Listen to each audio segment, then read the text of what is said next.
Motor সোলসে আসলাম চাকার টালটা ভাঙানোর জন্য।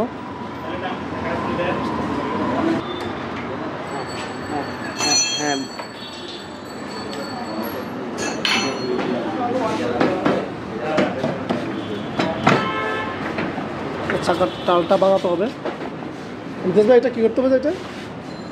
এটা ভাইয়া এই দেখেন এইখানে পুরো ট্যাপ খেয়ে গেছে আর কি। এই টায়ারটাকে খুলে আবার এটাকে সুন্দর করে রিপেয়ারিং করে এটাকে কালার করে দিতে হবে রিমটা। আচ্ছা আচ্ছা আচ্ছা, ঠিক আছে, না হলে এটা হবে না। পারফেক্টলি না হলে আবার গাড়ি চালায় মজা লাগবে না। ঠিক আছে। আমি সিলেট থেকে আসার সময় ফেনী লাল ফুলের ওভারব্রিজের নিচে আমার এই সমস্যাটা হয়েছিল। কোনো রকম ওখানে মানে কাজ করে কোনো রকম আমি বাড়িতে আসছিলাম আর কি। তো এখন এখানে এসে এটা ঠিক করতে হচ্ছে এখন। হ্যাঁ হ্যাঁ, টিপটা বের করতে হবে। হ্যাঁ, টিপ ফেলে দিয়ে টিপলেস করে দেবেন। হ্যাঁ হ্যাঁ, না না দেখেন তো, তারপরে একটু চেক করে দেখে দেবেন।